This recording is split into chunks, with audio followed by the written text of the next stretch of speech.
This will be one very hard and emotional video for me to shoot.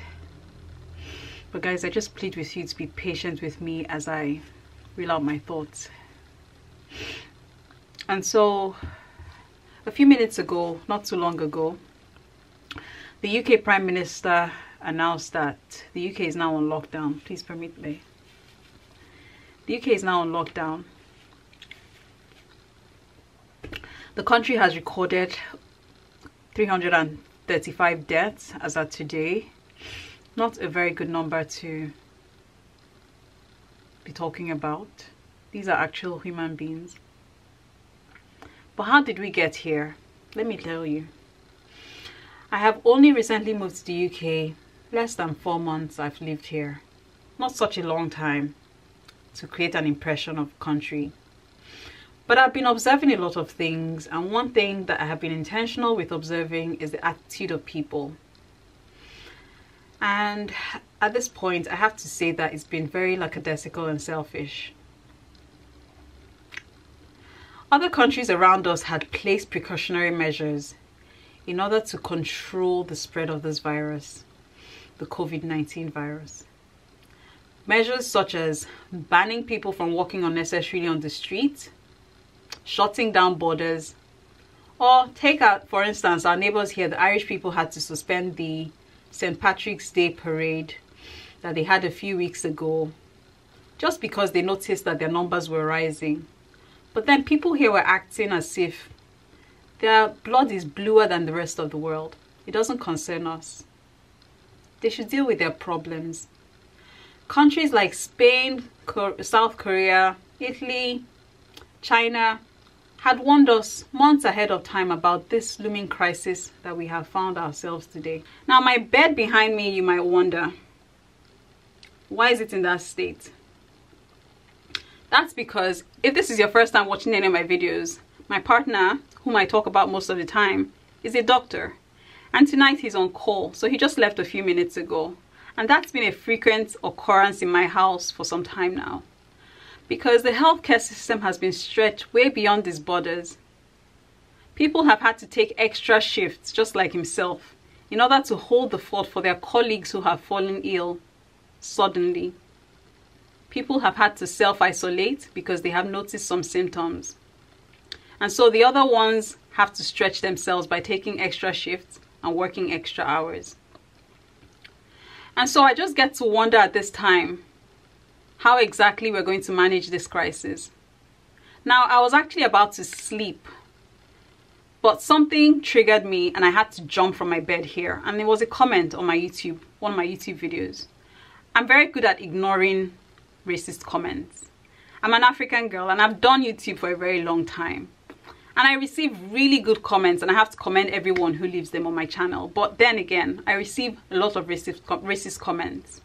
I started out my YouTube channel some time ago, not too long ago. I mean, I don't have such a large following, with doing videos about Ireland. And as you can imagine, I received a lot of racist comments, people attacking me for talking about their country. And I learned over the years to develop a thick skin. I don't address them. But one human being tonight decided to come on my channel, and of all the problems facing the world right now, he decides to leave a comment about, you love Ireland because you love the white man. And somewhere at the back of my heart, or at the back of my head, I don't know if there's a word like that, but I start to rejoice, because I'm rejoicing because the whole world is dealing with this problem. It doesn't matter. This disease is no respecter of persons.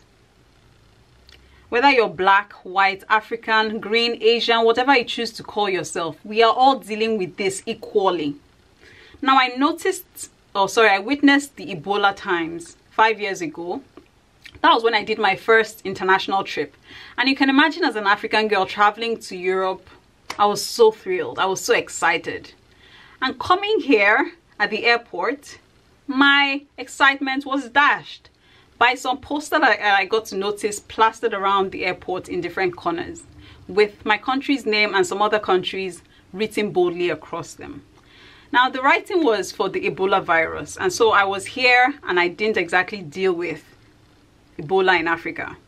But those posters were heart-crushing to read.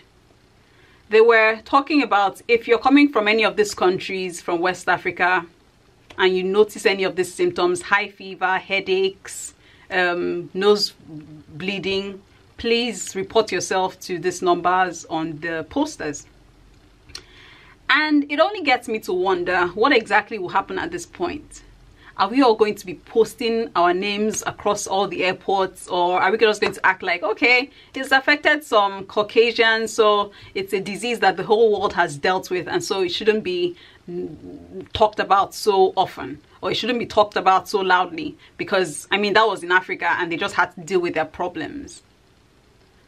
Little did we know that we will come to this day where all of us, rich, poor, black, white, whatever you want to call yourself, we are fighting to stay alive.